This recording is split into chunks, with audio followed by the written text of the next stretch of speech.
ಇನ್ನು ಪಾಕಿಸ್ತಾನಕ್ಕೆ ಔಷಧ ಸರಬರಾಜಿನಲ್ಲೂ ಭಾರತ ಹೊಡೆತ ಕೊಡ್ತಾ ಇದೆ.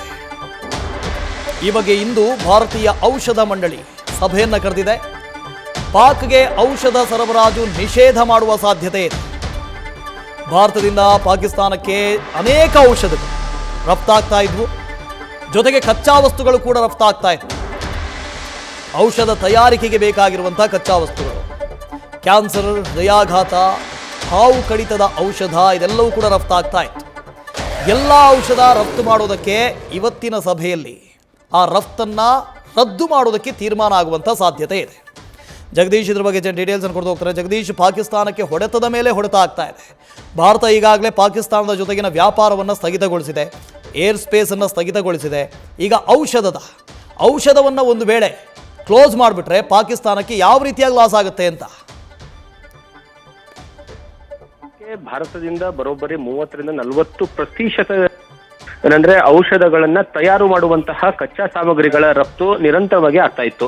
ಇವತ್ತು ಅದಕ್ಕೆ ಸಂಬಂಧಪಟ್ಟ ಹಾಗೆ ಏನಂದ್ರೆ ಸಭೆ ನಡೀತಾ ಇದೆ. ಆ ಸಭೆಯಲ್ಲಿ ಏನಂತಂದ್ರೆ ಒಂದು ಕಚ್ಚಾ ವಸ್ತುಗಳ ಸಾಮಗ್ರಿಗಳನ್ನ ಸರಬರಾಜು ಮಾಡುವಂತದ್ದು ಒಂದಾದ್ರೆ, ಏನಂದ್ರೆ ಸಿದ್ಧ ಆಗಿರುವಂತಹ ಔಷಧಗಳು, ಅದರಲ್ಲೂ ಪ್ರಮುಖವಾಗಿ ಈ ಹೃದಯ ಸಂಬಂಧಿ ಆಗಿರ್ಬೋದು ಅಥವಾ ಕ್ಯಾನ್ಸರ್ ಸಂಬಂಧಿ ಆಗಿರ್ಬೋದು ಅಥವಾ ಏನಂದ್ರೆ ಹಾವು ಕಡಿತದ ಸಂಬಂಧಪಟ್ಟಂತಹ ಔಷಧಗಳನ್ನ ನಿರಂತರವಾಗಿ ಭಾರತದಿಂದ ಅದು ಆಮದನ್ನ ಮಾಡ್ಕೊಳ್ತಿತ್ತು ಪಾಕಿಸ್ತಾನ. ಈಗ ಅದಕ್ಕೆ ಸಂಬಂಧಪಟ್ಟ ಹಾಗೆ ಅದನ್ನು ಸಹಿತ ತಡೆ ಹಿಡಿಯುವಂತಹ ಕೆಲಸವನ್ನ ಮಾಡಬೇಕು ಅನ್ನುವಂತಹ ಕಾರಣಕ್ಕಾಗಿ ಇವತ್ತು ಸಭೆ ನಡೀತಾ ಇದೆ. ಈಗಾಗಲೇ ಒಂದು ಸುತ್ತಿನಲ್ಲಿ ಏನಂದ್ರೆ ಎಲ್ಲಾ ಭಾರತದಿಂದ ಹೋಗುವಂತಹ ಎಲ್ಲಾ ಸಾಮಗ್ರಿಗಳನ್ನ ರಫ್ತನ್ನ ಸಂಪೂರ್ಣವಾಗಿ ಭಾರತ ನಿಷೇಧವನ್ನ ಮಾಡಿದೆ. ಅದರ ಮುಂದುವರಿದ ಭಾಗವಾಗಿ ಇವತ್ತು ಔಷಧಗಳನ್ನು ಸಹಿತ ಏನಂದ್ರೆ ನಿಷೇಧ ಮಾಡುವಂತಹ ಕೆಲಸವನ್ನ ಮಾಡ್ತಾ ಇದೆ.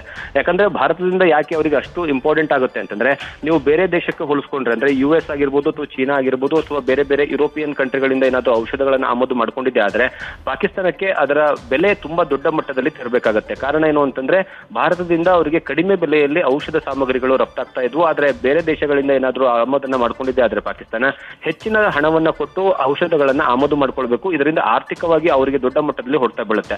ಅದರ ಜೊತೆಗೆ ಯಾವುದೇ ಕಾರಣಕ್ಕೂ ಸಹಿತ ಪಾಕಿಸ್ತಾನ ಇಷ್ಟು ದಿವಸಗಳ ಕಾಲ ಏನು ಪ್ರೊಡಕ್ಷನ್ ಮಾಡ್ತಾ ಇತ್ತಲ್ಲ ಆ ಔಷಧಗಳು ಪ್ರೊಡಕ್ಷನ್ ಮಾಡುವಂತಹ ಸಾಮಗ್ರಿಗಳ ಮೇಲೂ ಸಹಿತ ಏನಂತಂದ್ರೆ ಭಾರತ ನಿಯಂತ್ರಣವನ್ನು ಇಟ್ಕೊಂಡಿರುವಂತದ್ದು.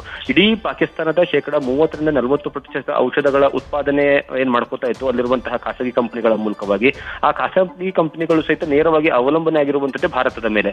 ಭಾರತದ ಔಷಧ ಏನಂತಂದ್ರೆ ಅವುಗಳನ್ನ ಆಧಾರವಾಗಿ ಇಟ್ಕೊಂಡೆ ಅವರು ಪ್ರೊಡಕ್ಷನ್ ಮಾಡ್ಕೊಳ್ತಾ ಇದ್ರು. ಈಗ ಸದ್ಯದ ಮಟ್ಟಿಗೆ ಒಂದು ಕಡೆಗೆ ಅಲ್ಲಿ ಆರ್ಥಿಕವಾಗಿ ಸಂಪೂರ್ಣವಾಗಿ ಮುಗ್ಗರಿಸಿರುವಂತಹ ಪಾಕಿಸ್ತಾನಕ್ಕೆ ಔಷಧ ಮೂಲಕವಾಗಿ ಏನಾದ್ರು ಹೊಡೆತ ಕೊಟ್ಟಿದ್ದೆ ಆದ್ರೆ, ಯಾಕಂದ್ರೆ ನೀವು ಬಹಳಷ್ಟು ಎಕ್ಸಾಂಪಲ್ಸ್ ಗಳನ್ನ ನೋಡ್ತಾ ಇದ್ರಿ ಇತ್ತೀಚಿನ ದಿನಗಳಲ್ಲಿ.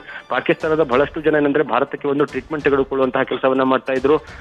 ಅದ್ರ ಜೊತೆಗೆ ಅಂದ್ರೆ ದೊಡ್ಡ ದೊಡ್ಡ ಕಾಯಿಲೆಗಳು ಏನಾದ್ರು ಇದ್ರೆ ಅವರಿಗೆ ಬೇರೆ ಆಪ್ಷನ್ಸ್ ಗಳು ಇಲ್ಲದೆ ಇರುವಂತಹ ಮಟ್ಟಕ್ಕೆ ಇತ್ತು.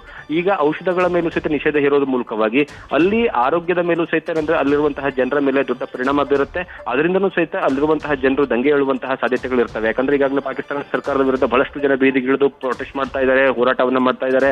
ಅದರ ಜೊತೆಗೆ ಏನಂದ್ರೆ ಸರಿಯಾದ ರೀತಿಯಲ್ಲಿ ಆಹಾರವೇ ಸಿಗ್ತಾ ಇಲ್ಲ ಅನ್ನುವಂತಹ ಮಟ್ಟಕ್ಕೂ ಸಹಿತ ಕೂಗು ಕೇಳ ಬರ್ತಾ ಇದೆ. ಅದರ ಜೊತೆಗೆ ಏನಾದ್ರೂ ಈ ರೀತಿಯಾಗಿ ಔಷಧ ಮಾರುಕಟ್ಟೆ ಸಂಪೂರ್ಣವಾಗಿ ಕ್ಲೋಸ್ ಮಾಡಿದ್ದೆ ಆದ್ರೆ ಅದರ ನೇರವಾದಂತಹ ಪರಿಣಾಮ ಸರ್ಕಾರದ ಮೇಲೆ ಬೀಳುತ್ತೆ. ಸರ್ಕಾರದ ವಿರುದ್ಧವಾಗಿ ಅಲ್ಲಿರುವಂತಹ ಜನರು ದಂಗೆ ಏಳುವಂತಹ ಸಾಧ್ಯತೆಗಳು ಇರುವಂತದ್ದು. Vasu. Okay, thank you Jagadish. News first ನಿರ್ಭೀತಿಯಿಂದ ನಿಮ್ಮ ಪರವಾಗಿ.